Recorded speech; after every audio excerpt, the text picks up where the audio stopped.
We are at Head Smash Then Buffalo Jump. Buffalo.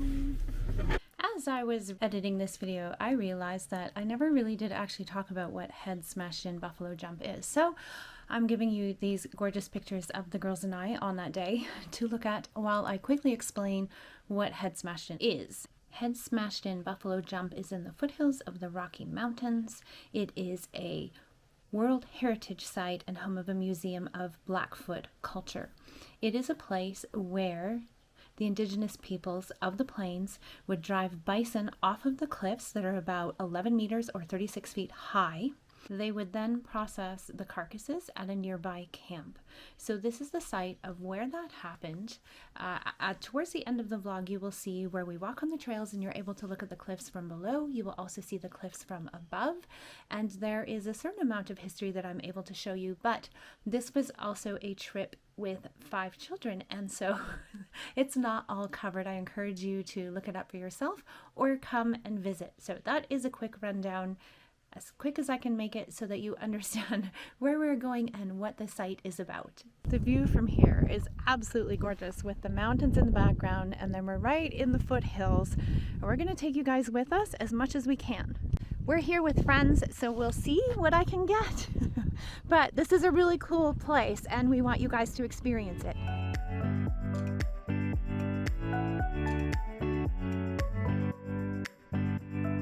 We just did the movie, which was really good. Kind of sets us up for going through. Apparently we have to go to the very top because it has many levels. I'll try to get a picture of it from outside because it's kind of cool. It's tiered into the bank. So we'll start at the top where they actually run the buffalo off the cliff, and then we'll work our way back down through all of this. The kids are kind of scattering and going and seeing all the things right now, but there's just some fun stuff in there. And Tegan's using my camera today, taking some pictures. We're standing out where the buffalo used to jump off. Can you see down there? There's all sorts of hiking trails down there. I don't know if we'll do those today, but we'll see. It could be fun. And this is the path. There are things flying through the air. That narrowly missed me. But that's the path back over to the information center, the museum, and the mountain range way out in the distance there.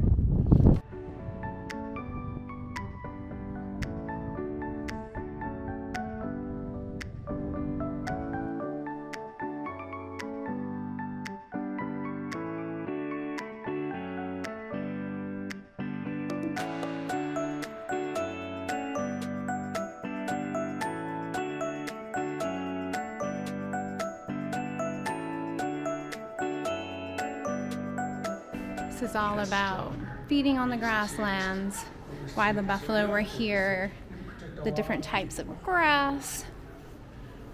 They've got some really fun videos throughout. I like these lit up ones. It's about how buffalo dominated the Northwest Plains for centuries. There were so many of them, and now we have so few. So Nappy's Rock, this is the erratic that's actually by Okotoks, Alberta. And this shows the path of it moving and how this was shaped so that they could run the buffalo off.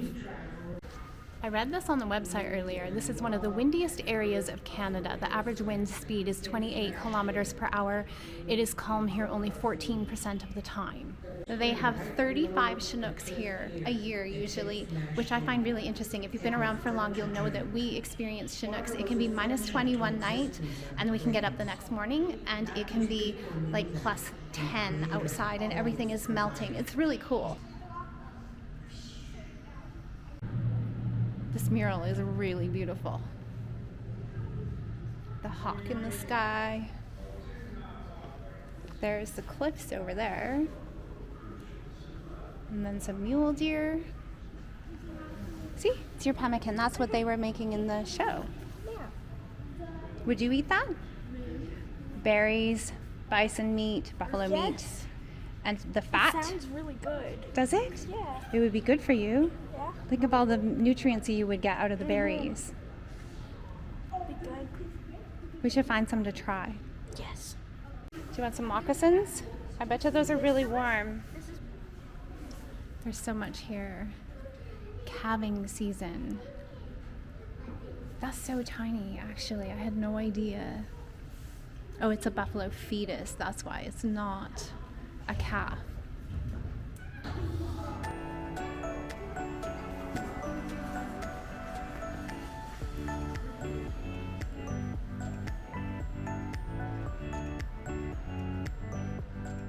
I was just laughing because I complain about our tent being too much work to set up. These are buffalo bone games. I wonder how you played. That's really interesting.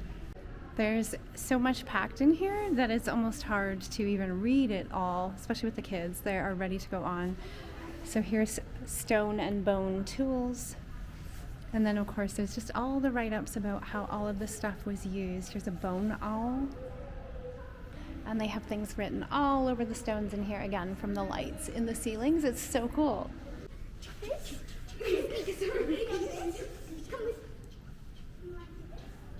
Here's all the parts of the buffalo and how they use them. The bladder for scraping the meat off of the hide. That one there, they would carry the horn. They would carry hot coals in so they don't have to restart their fire every time.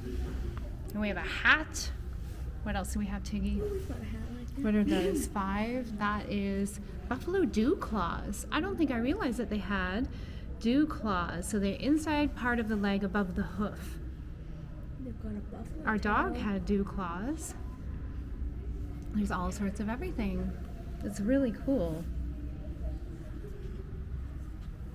They used so much. I don't know what the round ball, that round hairy thing back there is. Coconut. And buffalo chips. Don't forget those. Do you know what buffalo chips are, Tegan? Yeah. Yeah. They would use them to light fires. When they're dried out, do you know that you can take cow ones and throw them like frisbees? Yeah, at your children. And this is all about the feasting that would happen after they had hunted their buffalo. We're trying to find clarification because in the movie they show many buffalo being killed, and we were under the assumption that they only killed a few, only what they needed. So a band was 50 to 60 people according to some of the information that we just read, and it doesn't make sense that they were killing a huge amount of buffalo every year. These are the butchering tools.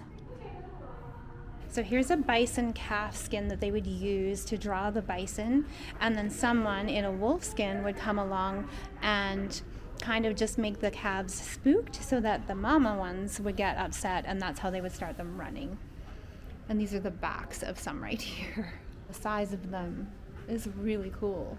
They're so huge.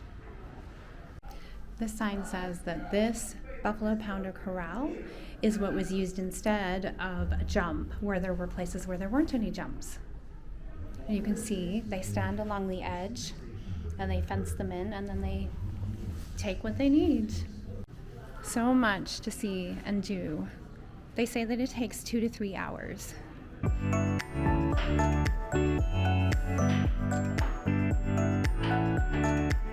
All the symbols that they have over on the hide. So we're looking through and trying to find them.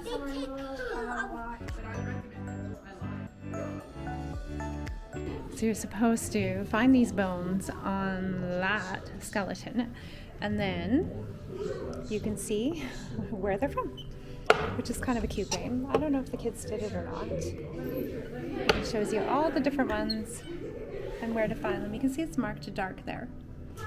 And here's all of the different types of arrows that they used. Old Women's, Avonlea. Very cool information.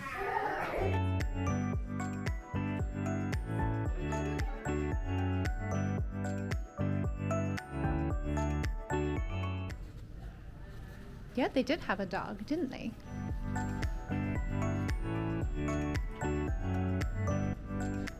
We are about done inside. It just got really busy here. But we're going to do the outside walk. First of all, it's time for some lunch because we're starving. And I think that everybody could use a little blood sugar boost at the moment. But it is so incredibly beautiful. Let me catch this view on my way back down to the parking lot. You can see the foothills And then you've got those Rocky Mountains in the background, and it is absolutely incredible to look at. And then there's a really cute kid down there. Who does she belong to? We are at the bottom of the cliffs now. That's where we were standing earlier. And we are just walking along this really pretty little path all the way through here. I imagine this is beautiful in the summertime. There's some pussy willows in here. There are rock marmots or something just up the hill from us. Hopefully we'll zoom in and be able to see. They were making noise and now they're just peeking over the edge at us.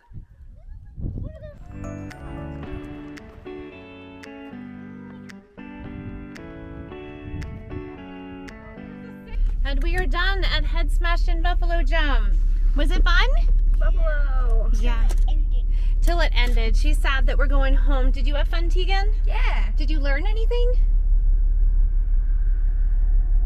Not really. No. I learned buffalo. So we never did learn exactly how many buffalo were killed in the jumping off of the cliff situation. So I might have to find information to see if we can clarify that because there's a bit of confusion around it.